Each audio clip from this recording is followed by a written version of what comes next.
welcome to my channel once again. And today I have such a young one, and you know why he's neatly dressed like this.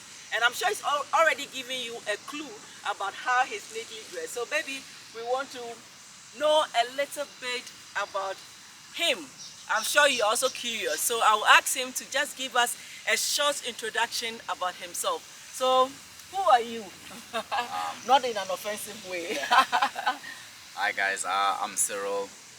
And I'm a football coach. Yeah, football coach. How can a young man be a football coach? This starts, and when and who introduced you to football coaching? So it all started in high school. Yeah. And how it all started about is I had very talented friends, and obviously we did all certain sports like we had athletics, hockey, rugby throughout the year, and football itself. So while in doing our sports, I realized that I was not as good as my friends were, but I was very supportive when it came to my friends, and I encouraged them to to push, and I was just like one of those people who was always there and was never jealous of my friends. Oh, that's so good. That kind of made me fall in love with obviously with the whole thing about coaching, or just be involved within people and try to motivate others so that they can progress from where they are. And exactly. So as a young guy who was also playing football, you made mention of jealousy. Why were you not jealous about them, of the good players? No, because the thing is, if you have good players in your team, they make the team look better, and if you are not jealous, you guys work together well and you progress together. So as obviously football is a team sport, but it's also it also comes back down to you as an individual. So if you are jealous and you play in a team sport, it doesn't work for you, because eventually you get frustrated, and you don't want to get frustrated. You just want to play and enjoy yourself. So it's supposed to be fun, and there's supposed to be some enjoyment and growth and whatever that comes within, depending on what picture you see football in. So a bird whispered to me that he is a university graduate, but whilst he was in university, he dropped an important course and rather picked up football coaching. I want to find out from him, why did you drop that important course? Motivating others and helping others. So the passion of motivating others. Yes. So that passion led me to coaching. So immediately after high school, when I started with my engineering course, I was doing architecture, by the way. So when I was doing my engineering course, I happened to start it like on the third month of varsity. I started coaching because the first year. Yes, the third month, around. I started coaching like literally a month just after university opened. So I started coaching, and I was coaching hockey. So because I used to play hockey in high school, so I started coaching because I got bored. There was times where you come back from high school, and you just needed that extra money. At first, obviously, it was about that extra money to make extra money in varsity, and because how when you get to varsity, everything is so exciting. He needs to get some little pocket money for it for the girls or just for yourself? It was just for myself. So it was just for myself. So obviously, and then I did engineering, so I continued coaching throughout. And then while doing engineering, on my third year, I spoke to my mom and just told her, just informed her, I'm like, look, engineering is fun, but it's not really working for me, because I'm more passionate to to sports, and I'm doing great within engineering, and I was also doing great as a coach. And we spoke, and she said, okay, look, if you're passionate about that, then let's change the course and see what you can do. But if you change in this course, that means I cannot allow you to fail. Because now obviously I'm changing mid on my third year. So obviously that makes it quite difficult, and quite difficult for everyone to understand, like family, friends, they don't understand. I also don't understand. It's very difficult for you to explain it to people that I actually dropped a course, like I was almost third like year, almost finishing. Oh, almost finishing. Like I had like a year and a half left within my course, and I dropped it. And obviously, then I went on and did sports science. Sports science. Yeah, wow. So I have a first degree in sports science. Because obviously when we did sports science, it was mostly focused on how to, advance and how to help athletes to improve and break through certain limits, and how to always improve an athlete, whether it's strength, physical strength, and then obviously my passion was always about soccer, and it's always about sports. So has always been about the coaching part, instead of being the competition part, with qualifications for. So getting the right qualification. In his speech, what I take out from what he's been explaining is passion. One will ask, is passion paying? Do you regret your decision dropping your engineering course and picking up on sports science? And now that you're a coach, how long have you been a coach? A young coach, I must say. How long? I've been coaching for 7 years. 7 years. Is it paying, or is it going to pay in the future? It does pay. It has its perks. It depends where you work. Okay.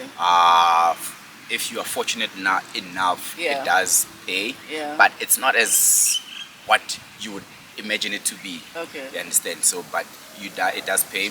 We start our coaching role models. They also bet, they made it big when they were a bit older. So obviously it's for the future. If I'm still young, if I'm only got 7 years into coaching, so that means when I get to like my 12, 15, 13, 14, 15, then obviously it might be paying better. But I wouldn't say that. I wouldn't say to anyone that it doesn't pay. When you look at life itself, there's sometimes where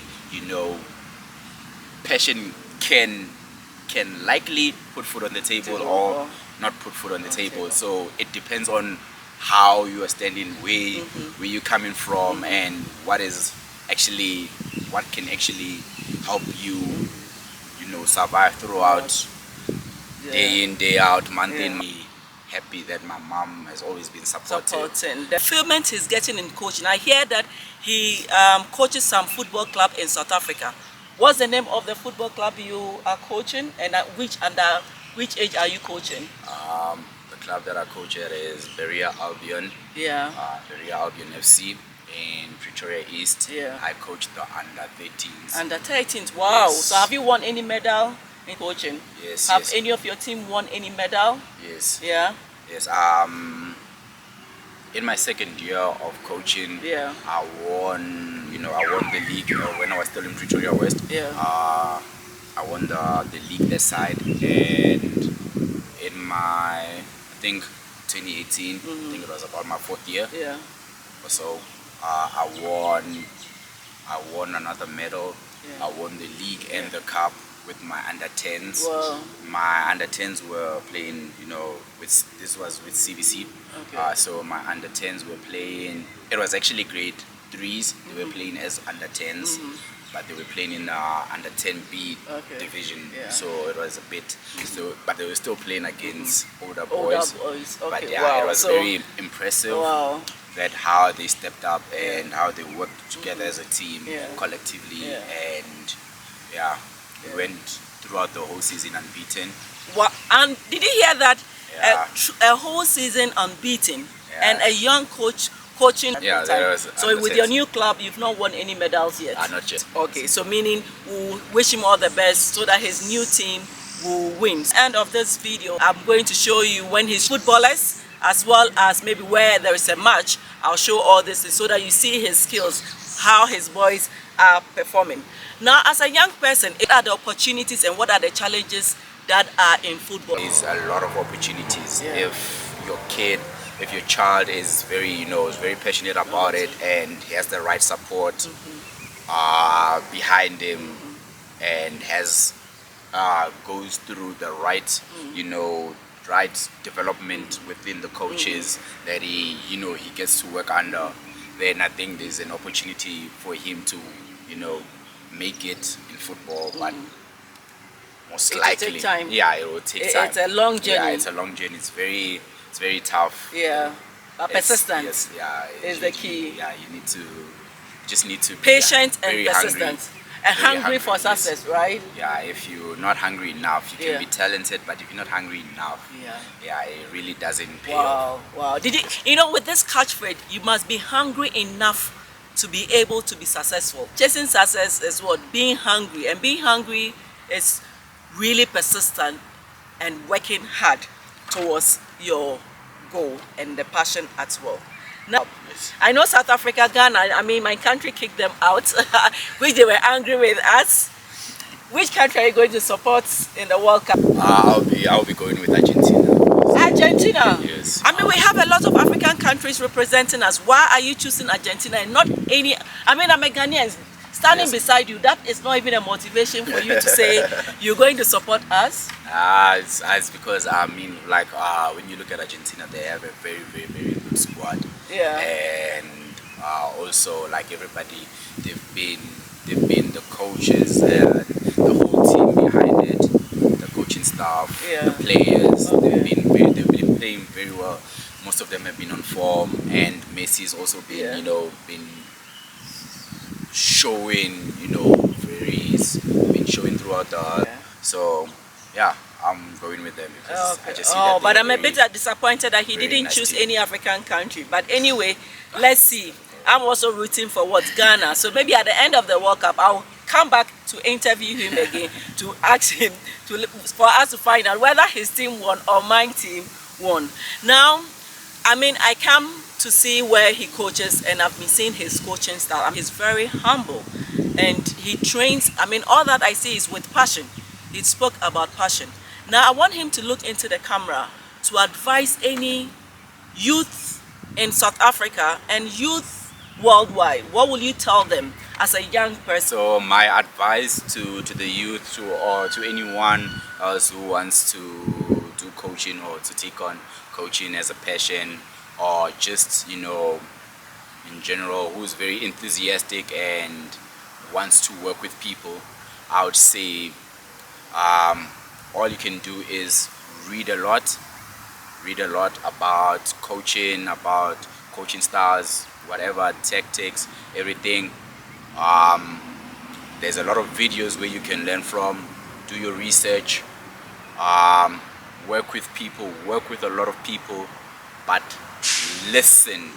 You do not always need to take what you've been told. Like, obviously, we as coaches, we advise each other. You do not need to or necessarily take everything from each and every person, but listen, understand who you are, understand why you're doing it, and find your structure, work within the structure, but don't be the type of person who does not want to listen to other people, who does not allow other people to help. Be there, be open. That's pretty much what I would say. Is don't deny the chance of learning. Always be willing to learn, always be willing to grow, and that's the only way you can better yourself. You can better the kids that you're working with, and you will make a great coach or a good coach. However people perceive you, or however people see you, that's pretty much what I would say. But don't give up on yourself. When it's hard, when it's difficult, when the results are not coming, just keep working. Just ask those who are around, those who watch your games, like, what is it that I'm doing wrong? Understand, find, and then work within your area, and don't be short-sighted. And work towards the goal that you have. When is the next match? For under 9s will be next week Saturday. Next week Saturday. Okay. Yeah, I hear your team won the under 9 And the won semi-finals. to semi-finals. Yeah, so now next week Saturday they play in the finals. So next week Saturday.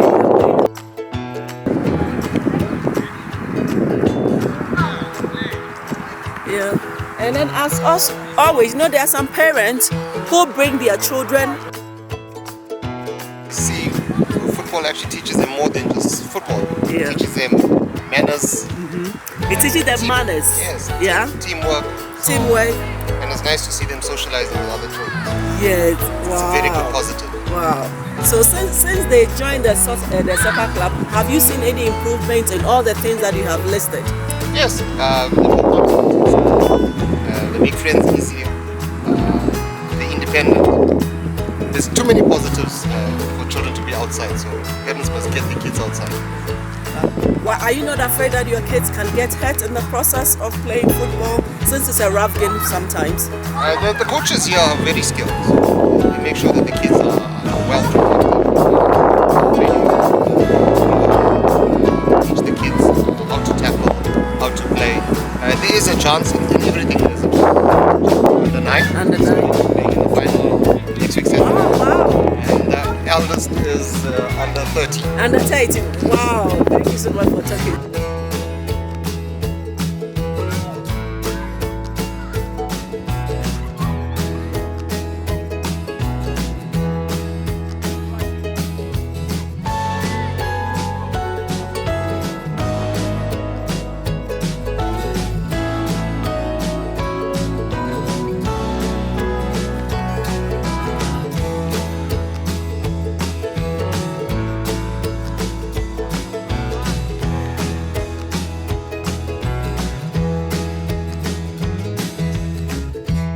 Good morning. Good morning. Yes. How is preparation? Preparation went well. The boys have been showing some good character.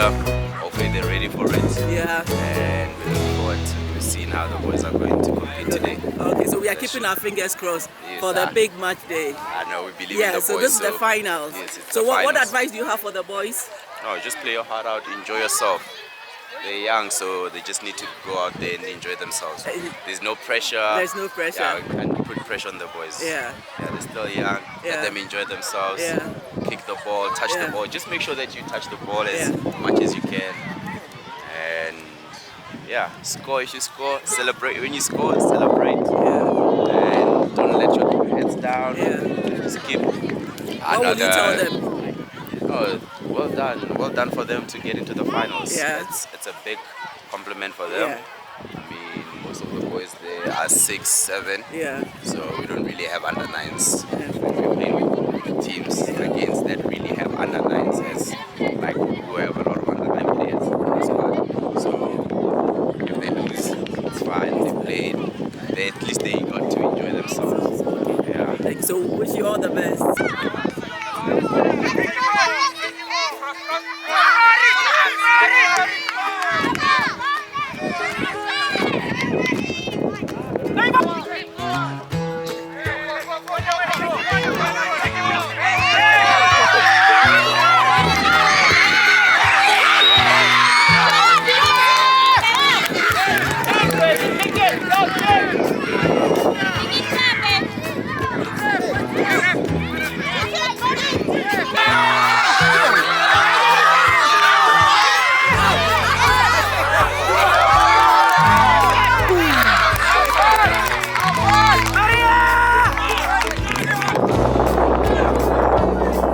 How many minutes have they done already? They've only played, I think, 5 minutes. 5 minutes.